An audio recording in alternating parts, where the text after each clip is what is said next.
silakan Bapak Ibu teman-teman sekalian mempersiapkan pertanyaan yang terbaik. Abi dan Gus Baha, perkenalkan saya Aida dari Fakultas Ilmu Sosial dan Ilmu Politik, jurusan Ilmu Hubungan Internasional.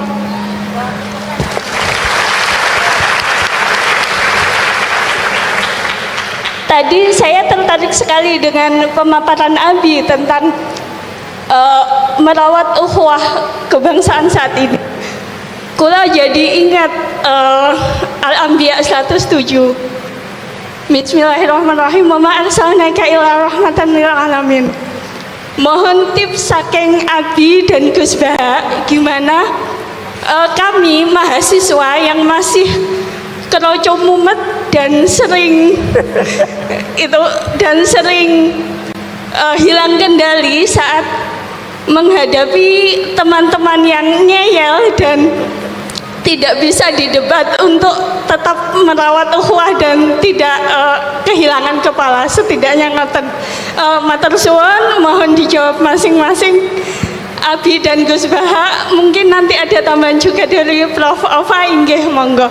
Terima kasih. Wassalamualaikum warahmatullahi wabarakatuh. Waalaikumsalam warahmatullahi. Aida dari Hubungan Internasional. Ya, terima kasih, pertanyaan yang sangat bagus. Penanya kedua dari Yang Putra. Silakan. Terima kasih atas kesempatannya, sangat luar biasa sekali. Baik, perkenalkan nama saya Aji, saya adalah mahasiswa Departemen Politik dan Pemerintahan Angkatan 2023. Langsung saja, pertanyaan saya simpel. Menjaga ukhuwah ini kan pastinya erat dengan kaitannya di level mikro kita atau level paling bawah. Nah, bagaimana sih, mungkin saya ingin bertanya kepada Gus Baha, kira-kira kalau misalnya kita ada slack dengan teman kita karena kita memiliki ego yang tinggi, dua-duanya ini sama-sama memiliki ego yang tinggi, mungkin ini tadi nyambung juga dengan pertanyaan mbaknya tadi. Jadi tipsnya bagaimana ya Gus ya, kalau misalnya kita tadi bertengkar dengan teman, kemudian kita sama-sama punya ego yang tinggi, akhirnya kita tidak ngomong beberapa hari, dan apakah ada cara lain selain kita menurunkan ego, dan bagaimana caranya biar kita bisa kembali lagi menyambung silaturahmi yang putus tadi. Begitu saja Gus pertanyaannya. Terima kasih atas kesempatannya. Begitu. Assalamualaikum warahmatullahi wabarakatuh. Waalaikumsalam warahmatullahi wabarakatuh. Baik, Bapak-bapak yang kami hormati yang ada di depan, termasuk Ibu Rektor. Kita tahu bahwa saat ini masyarakat sangat sudah tidak lagi mungkin bahwa ukhuwah kebangsaan ini harus senantiasa kita gaungkan kembali dengan bukti yang paling kecil, kita saat berjalan di jalan. Sekarang ini, kalau dulu pernah dipelajari bahwa jalur kiri itu adalah jalur motor, jalur kanan ada jalur mobil, sekarang sudah tidak ada lagi. Sehingga semua jalur itu dikuasai oleh yang paling kuat. Ya, itu barangkali kalau jangkar yang paling kuat mobil yang sudah bagus, nah itulah di semua jalur itu hampir dikuasai semuanya. Hampir ini barangkali etika ukhuwah ini yang barangkali sudah luntur dan barangkali sudah tidak ada lagi mungkin di negeri ini. Saya ingin kembali kepada bapak-bapak yang terhormat ini, bagaimana sih sebetulnya tip dan trik untuk mengembalikan ukhuwah etika bermasyarakat ini kembali hadir di tengah-tengah kehidupan berbangsa dan bernegara ini. Mungkin nanti akan merambahnya sampai di tingkat nasional. Terima kasih. Barangkali ini yang kami tanyakan. Billahi taufiq wal hidayah. Assalamualaikum warahmatullahi wabarakatuh. Bismillahirrahmanirrahim. Kebetulan saya ini ahli tip betul, jadi insya Allah gampang. Saya tadi tersanjung lah dipuji Pak Munjid, katanya saya ini orang yang gampang saja menangani macam-macam. Memang faktanya gampang, dunia ini tidak ada yang susah. Yang susah itu tadi kata Abi Quraisy, hati kamu dikelola nggak apa-apa, gampang. Saya beri contoh begini, ada seorang kiai Abi Quraisy itu khusyuk betul, nggak mau berkawan sama perempuan cantik, katanya takut biologisnya kumat, takut sawahnya kumat. Kalau berteman orang jelek kan nggak apa-apa Gus, nggak minat, apalagi orangnya merongos kukulan banyak katanya. Terus tak ingetin, syahwat yang nggak pada tempatnya itu dosa, tapi ngenyek orang juga dosa kata saya. Artinya dia menghindari perempuan cantik tapi dosa menghina. Itu juga ada orang yang nggak mau berteman orang kaya, takutnya tamak gini-gini, senengnya sama orang miskin. Ternyata apa? Diperbudak, disuruh mijetin, disuruh-suruh. Dosanya yang berbudak itu. Jadi intinya dalam semua lini kehidupan tuh ada problem fikih. Makanya kita harus pinter-pinter berteman orang kaya, semoga kayanya untuk kebaikan. Berteman orang miskin supaya kita tawadu. Melihat alumni UGM yang sukses kita bangga. Yang bikin masalah kita istighfar, gitu aja gampang kan bisa-bisanya. Artinya kiai juga sama. Kiai itu punya alumni yang jadi kiai, alhamdulillah. Yang enggak jadi kiai problem, ya kita istighfar semua di semua kehidupan kita.